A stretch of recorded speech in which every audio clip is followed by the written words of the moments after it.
What's up? What's up? What's up? I got very exciting news for you. Hope you're doing well, first of all.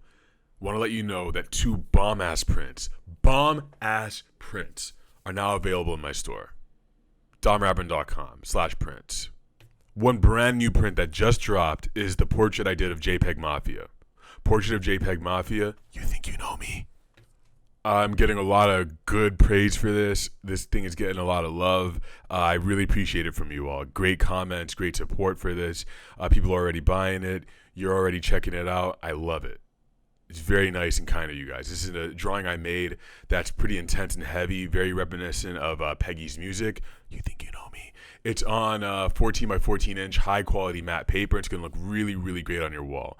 This is coming out just in time to live with this new album that's dropping called All My Heroes Are Cornballs. So please make sure to cop this right now. Check it out. Also, the second bomb-ass print that's on my bomb-ass site is the portrait of Quasimodo and Freddie Gibbs. The much beloved portrait of Quasimodo and Freddie Gibbs is back in all its glory from the Bandana album, all right? This is the second printing, so it's got a different signature in the left corner than the first one, which makes it extra special. This is definitely some of my best work, and I'm happy to say that it's back and available for you to get right now on my site. Just head over to domrapper.com/prints, DOMRAB as in boy, RUN.com/prints, PRINTS, to check this stuff out right now. Hang these up on your wall. Your friends are going to come over and be like, God damn, bruh. What's that? What's that you got on your wall? That shit nice. You're going to be like, yo, I copped these on domrapper.com, man. What you know about that? But, oh shit, man, this shit fire. Your friends are going to reach out to touch you. You slap them on that. You slap them on the hand, all right? When your friends are like, hey, yo, you mind if I borrow? No. Okay, you tell them to cop their own.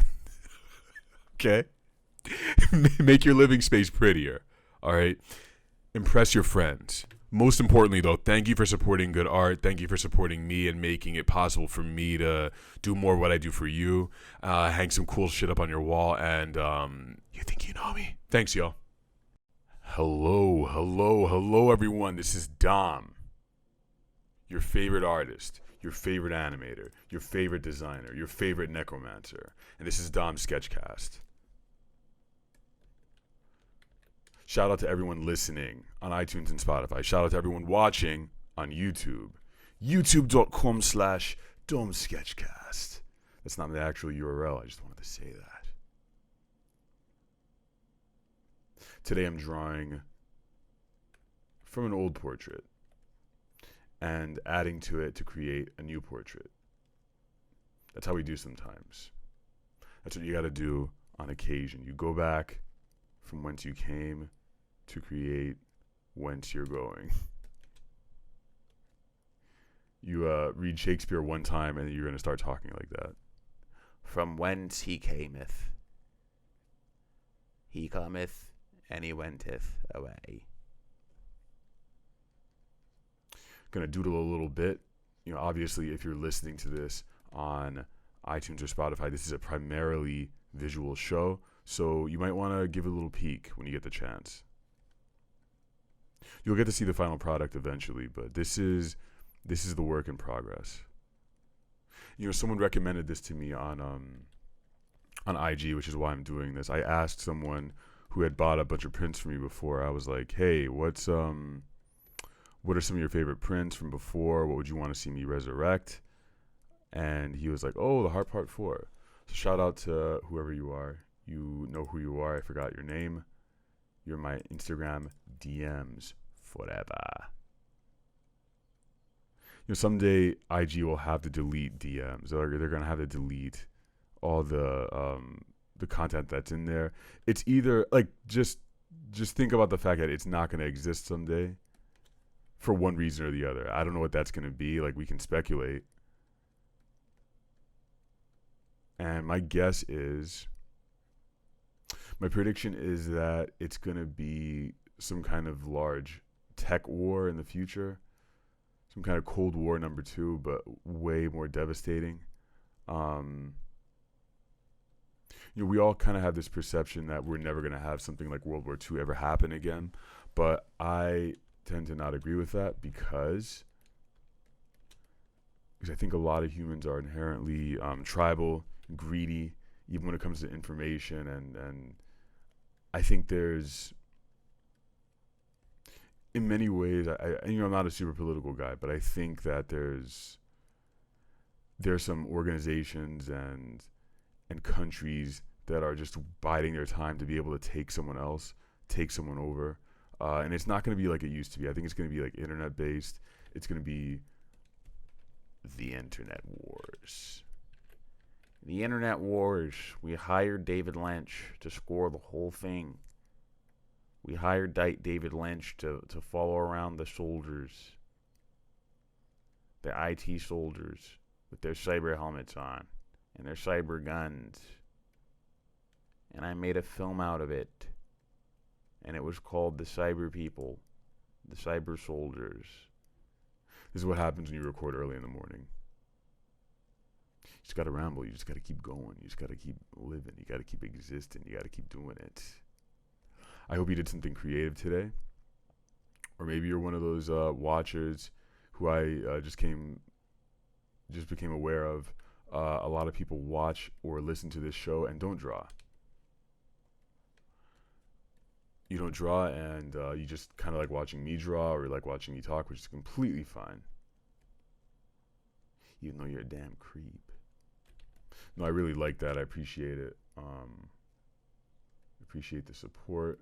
We're using a low opacity sketchy brush, so it's kind of unpredictable what this brush is gonna do. I mean, usually I'll do something with like 100% opacity, which means that it's like, if you have something with 100% opacity, it looks like this. Did I do it right? No, I didn't. 100% opacity is this.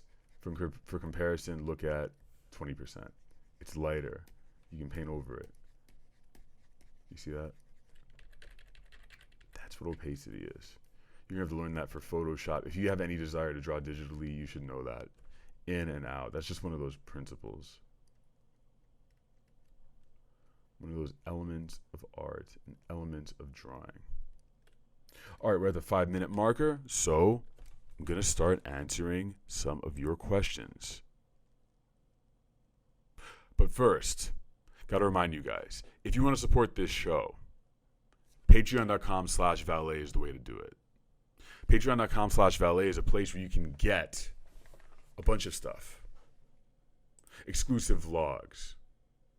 PSDs occasionally. You get to see old cursed content from my childhood. Stories that I wrote that I will never show anyone else. Old sketches that I won't show anyone else. You're going to get to beta test Valet the Summoning and be part of that. You get to have access to the exclusive Valet Parking chat in our Discord, which you should be in. All of you should be in the Discord. We share our art there. We talk about stuff like mayonnaise versus mustard and all kinds of wizard shit. And at the top level, you get entered into a raffle to get an original piece of art from me every 3 months, which is massively underpriced right now. And I want to thank you all.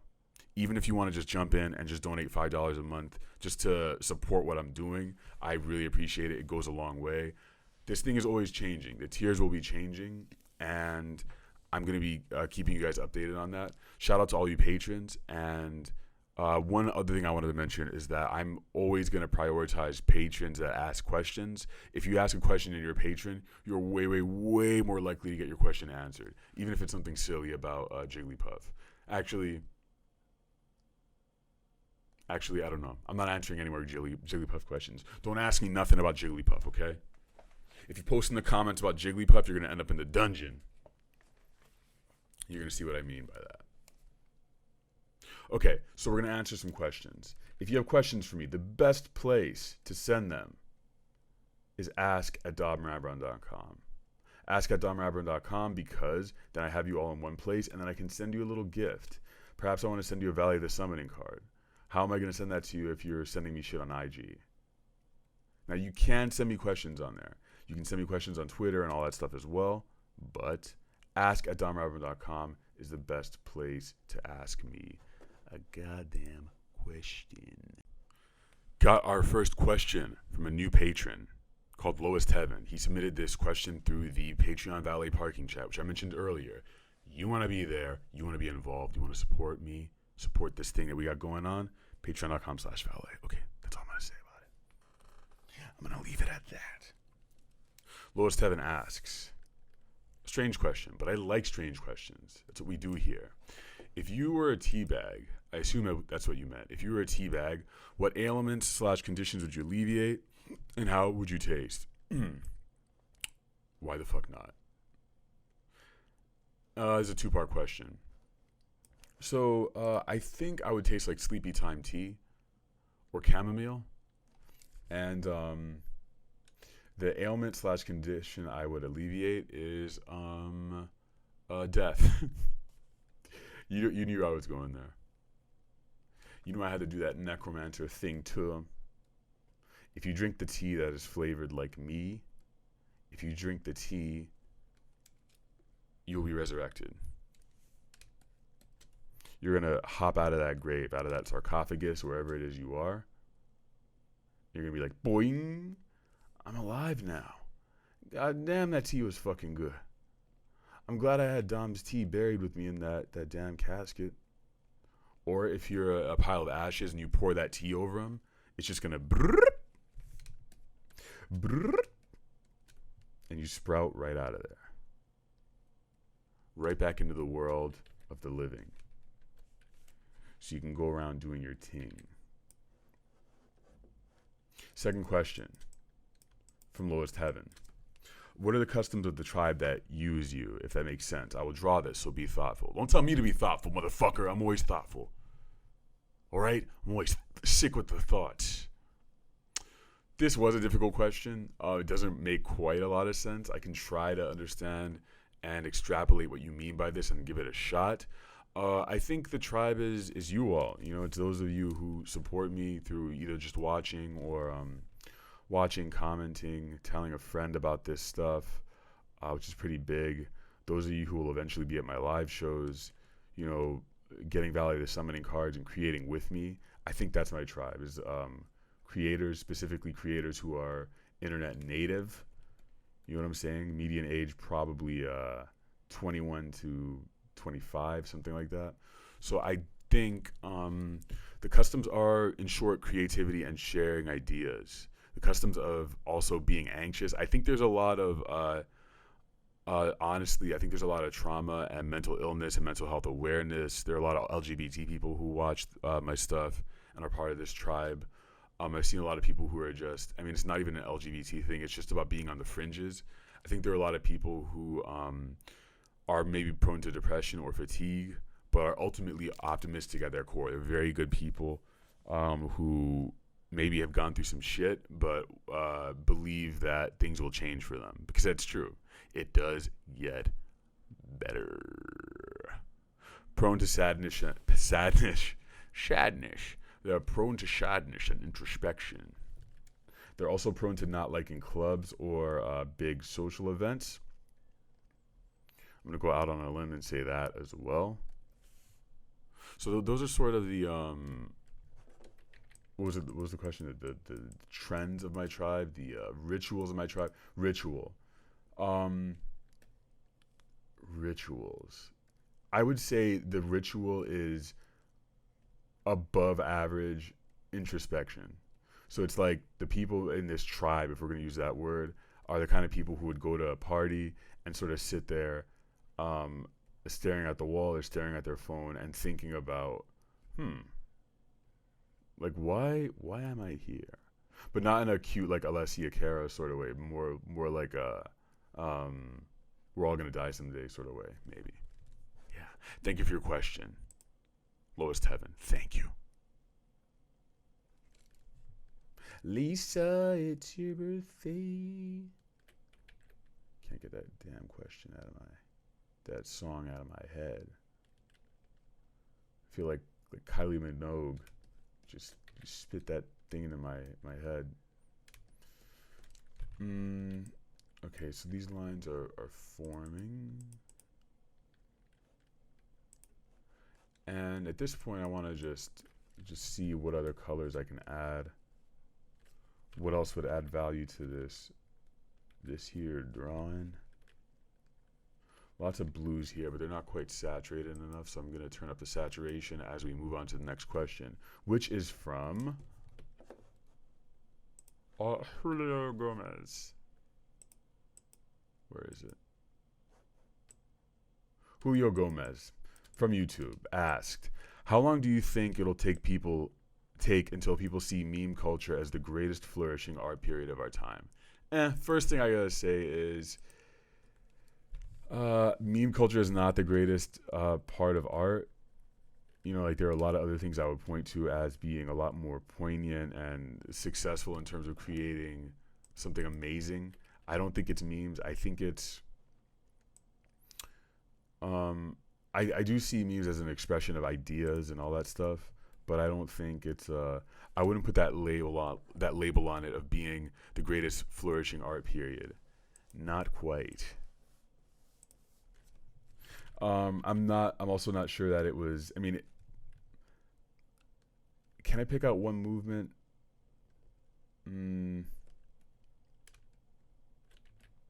Well, I would agree that it's ours. Like we're in it right now because it's just so new, and it's maybe a lot like when the when the Impressionists and the Dadaists and all those people were doing stuff in Europe, because that's the only art history they fucking teach you in school, really, unless you take a specific class.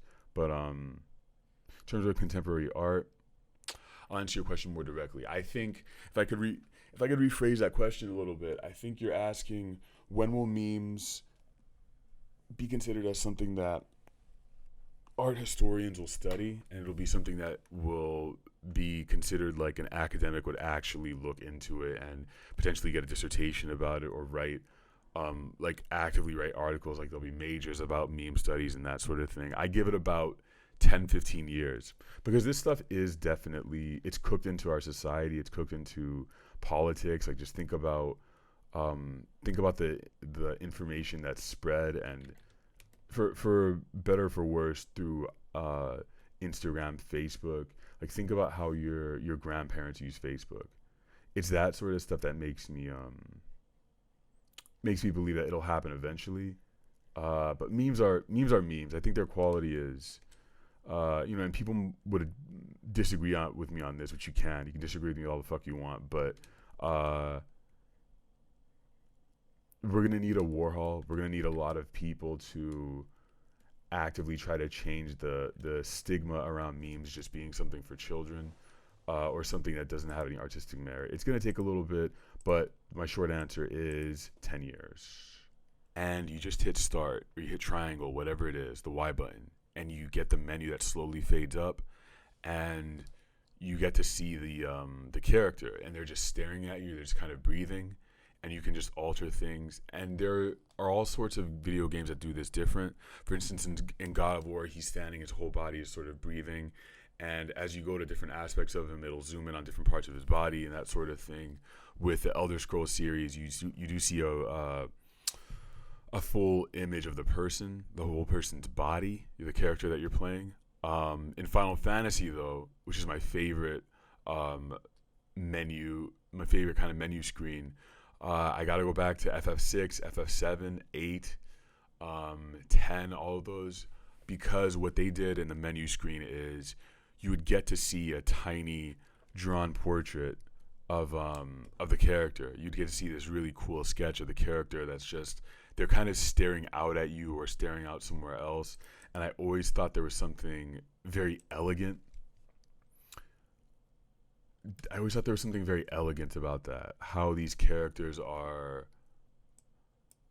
existing in that world. And it just, I don't really know how to articulate this, but those moments when you're not doing anything except just trying to manage your inventory, or you pause your game to just think about what you need to do next. These characters are sort of looking out, and to me, that's sort of, it's almost like they're sitting for a portrait. And I'm on record as saying that I don't think drawing is what I'm doing right now. Like I don't think that's the only way to draw. Excuse me. Woo. And I don't think that drawings are just pigment on paper. I think drawings come in all forms, and when I look at a menu screen from an RPG, I see drawings. I see not just, what I mean is not just the physical quality of the portrait that's made, but the whole experience of seeing what is this person's level, what is their status, what is their class, and they're just standing there sort of breathing. Even if it's a still image, these characters are sort of existing in this present moment. And I feel like that's probably what it is. You think about how they've progressed and where they will go to some extent, but that's them being present. And I think, RPG menus are kind of an expression of us wanting to be present and take stock of where we've come from and where we want to go. That kind of thing. I also love skill trees and upgrade mechanics. Stuff like the sphere grid, materia. When you level up, you get a perk in Fallout 1 or 2 or the other Fallouts, that sort of stuff. I like this concept of leveling up and getting new skills and weapons and all that sort of stuff. Thank you for being here. Thank you for watching Sketchcast or listening to it. Do not forget about patreon.com/valet. Say hello to the Dead King for me as we go visit him.